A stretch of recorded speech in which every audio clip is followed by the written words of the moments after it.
पितृ ऋण तो एक तरह से शास्त्रों में बताया गया है कि पिता का ऋण हम जब विवाह कर ले, हमारे अगर संतान हो गई तो पितृ ऋण एक तरह से ऋण हो गया।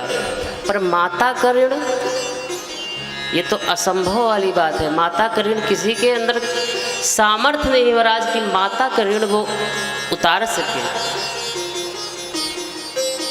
तो उन व्यक्ति ने कहा कि तुम पढ़ लिख के आए हो सारे ऋण। बोले हाँ पढ़ लिख के आए, नौकरी लग गई।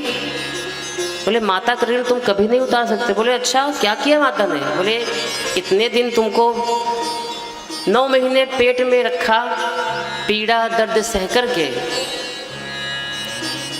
जब तुम छोटे थे माताएं क्या करती हैं, बिस्तर में बालक लेटा है, रात्रि में लघुशंका पेशाब कर दिया, गीला देखा बिस्तर गीला है तो गीले की तरफ से हटा करके बालक को सूखे की तरफ और स्वयं गीले की तरफ लेट जाती है।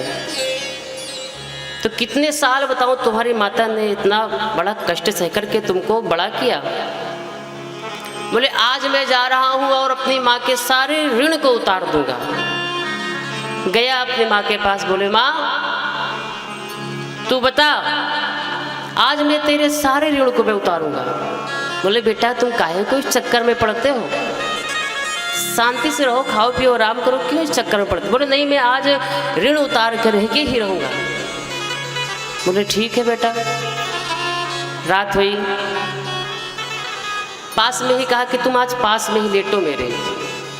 बेटा ने कहा चलो आज तो ऋण उतारना है, लेट जाते हैं। रात्रि हुई, कहा बेटा प्यास लगी है। अब नींद से जगा, अब मुंह तो खिसिया बना रहा है, पर क्या पर ऋण उतारना है। गया गिलास में पानी लिया, माँ ने एक घुट पानी पिया और बिस्तर में पानी डाल दिया। बोले माँ ये क्या कर रही हो? बोले बेटा गलती से गिर गया। फिर से लेटा, 10-15 मिनट हुआ, फिर से बोली बेटा प्यास लगी है। फिर से गया पानी ले आया, जो बचा पानी था बिस्तर में डाल दिया। बोला नहीं, खूब गुस्सा तो खूब हुआ। बोले आज के दिन किसी तरह निकल जाए, माँ का ऋण उतारना है मुझे। फिर थोड़ी देर हुई, फिर से उसने कहा बेटा प्यास लगी है। पानी लेकर के आए, अब तो झल्ला गया, जोर जोर से चिल्लाने लगा माता तुम पागल हो गई हो, बताओ पीती हो नहीं पानी, फेंक देती हो, गिरा देती हो, बिस्तर सारा गीला कर देती हो। उस माँ ने सुंदर जवाब दिया कि बेटा एक रात में ही तू इतना क्रोधित हो गया, मैंने तो ऐसी कितनी रातें इस गीले बिस्तर में सोकर के गुजारी है।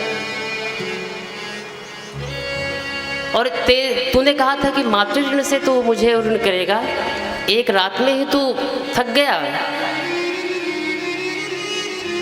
बेटे की बुद्धि खुली, चरणों में लौट गया और कहा कि माँ बड़ी गलती हो गई, मुझे क्षमा करो। माँ की अहमियत तब हमें पता चलती है जब हम घर से कहीं बाहर जाते हैं। घर में तो महाराज जो भी मिला अच्छा नहीं बना, इसमें नमक कम है, जीरा कम है, ये कपड़े नहीं अच्छे, ये कपड़े नहीं अच्छे। जब घर से बाहर निकलते हैं तब माँ की कमी हमें महसूस होती है कि हाँ माँ क्या होती है।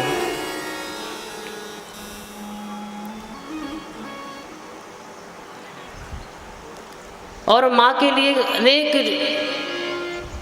कवियों ने बड़े सुंदर सुंदर भाव लिखे हैं, पर किसी भी कवि के अंदर इतनी भाव नहीं आ पाए कि वो पूर्ण रूप से माँ के लिए लिख सके।